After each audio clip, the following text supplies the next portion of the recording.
ഒരു വശത്ത് ഇസ്രയേൽ, മറുവശത്ത് പലസ്തീൻ, കൂടെ അറബ് ലോകത്തെ വമ്പന്മാരും. ചരിത്രത്തിൽ ആദ്യമായി ശത്രുതയുടെ കനലുകൾ കെടുത്താൻ ഇവർ ഒരേ മേശയ്ക്ക് ചുറ്റുമിരിക്കുന്നു. പക്ഷെ ഒരൊറ്റ വ്യത്യാസമുണ്ട്. ഈ ചർച്ച നടക്കുന്നത് വാഷിംഗ്ടണിലോ ലണ്ടനിലോ അല്ല, നമ്മുടെ ഇന്ത്യയിലാണ്. ലോകരാജ്യങ്ങൾ പോലും ഭയപ്പെടുന്ന പശ്ചിമേഷ്യൻ രാഷ്ട്രീയത്തിന്റെ റിമോട്ട് കൺട്രോൾ ഇന്ന് ഭാരതത്തിന്റെ കൈകളിലേക്ക് മാറിയിരിക്കുന്നു. ജനുവരി 31, അതായത് ഇന്ന് ഡൽഹിയിൽ നടക്കുന്ന ആ അതീവ രഹസ്യ നീക്കം ലോകത്തെ ഞെട്ടിക്കും.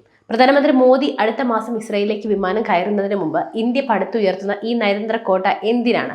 2047 ഇന്ത്യ വികസിതമാകുമെന്നാണോ നിങ്ങൾ കരുതിയത്? എങ്കിൽ തെറ്റി. 30-ന് മുമ്പേ ലോകം ഇന്ത്യയുടെ കാൽക്കീഴിലാകും. സ്കിപ്പ് ചെയ്യാതെ അവസാനം വരെ കാണുക. കാരണം ഇത് ഓരോ ഇന്ത്യക്കാരനും അറിഞ്ഞിരിക്കേണ്ട അതിജീവനത്തിന്റെയും അധികാരത്തിന്റെയും കഥയാണ്. ഇന്ന് ജനുവരി 31. ലോക നയതന്ത്രത്തിന്റെ പുതിയ ആസ്ഥാനമായി ഡൽഹി മാറുകയാണ്. ഇന്ത്യ അറബ് വിദേശകാര്യ മന്ത്രിമാരുടെ സമ്മേളനത്തിൽ ഫലസ്തീൻ വിദേശകാര്യമന്ത്രി നേരിട്ടെത്തുന്നത് ഒരു ചെറിയ കാര്യമല്ല. ശ്രദ്ധിക്കുക, ഇതിനെയാണ് റിയൽ പൊളിറ്റിക്സ് എന്ന് വിളിക്കുന്നത്. ഒരു വശത്ത് ഇസ്രയേലിന്റെ ചങ്കിലെ ചങ്ങാത്തം, മറുവശത്ത് ഫലസ്തീന്റെ അവകാശങ്ങൾക്കായി വാദിക്കുന്ന അറബ് ലോകം. ഇവരെ രണ്ടുപേരെയും ഒരുപോലെ ചേർത്ത് പിടിക്കാൻ ലോകത്ത് ഒരേ ഒരു രാജ്യത്തിനെ കഴിയൂ, അത് ഭാരതമാണ്.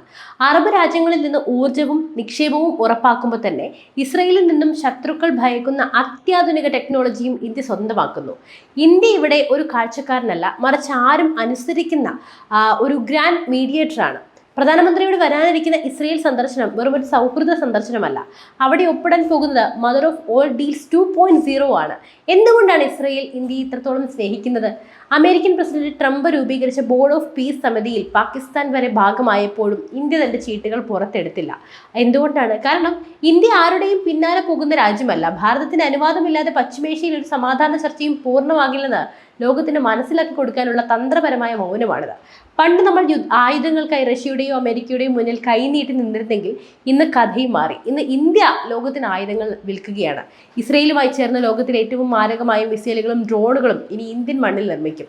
2025-26 കാലഘട്ടത്തിൽ ഇന്ത്യയുടെ പ്രതിരോധ കയറ്റുമതി 21,000 കോടി രൂപ എന്ന മാന്ത്രിക സംഖ്യയും കടന്നു. പിന്നെ ആകാശ് മിസൈൽ സിസ്റ്റം മുതൽ തേജസ് വിമാനങ്ങൾ വരെ ഇന്ന് വിദേശ രാജ്യങ്ങളുടെ സ്വപ്നമാണ്. ഇത് 2047 വികസിത ഇന്ത്യയിലേക്കുള്ള ദൂരമല്ല, മറിച്ച് 2030 തന്നെ ലോകത്തിലെ ഡിഫൻസ് ഹബ്ബായി മാറാനുള്ള ഇന്ത്യയുടെ കുതിപ്പാണ്. സാമ്പത്തിക മാന്ദ്യത്തിൽ ലോകം വിറയ്ക്കുമ്പോൾ ഇന്ത്യയുടെ GDP 7.4% കുതിക്കുകയാണ്. ജപ്പാനെയും ജർമ്മനിയെയും പിന്നിലാക്കി ലോകത്തിലെ 3ാമത്തെ സാമ്പത്തിക ശക്തിയാകാൻ ഭാരതം തയ്യാറെടുത്തും കഴിഞ്ഞു.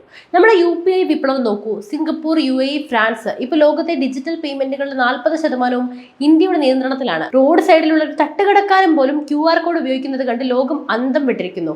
അതാണ് പുതിയ ഭാരതം. റഷ്യ ഉക്രൈൻ യുദ്ധമായാലും ഇസ്രയേൽ പ്രശ്നമായാലും ലോകം എന്ന് വിളിക്കുന്നത് മോദിയെയാണ്.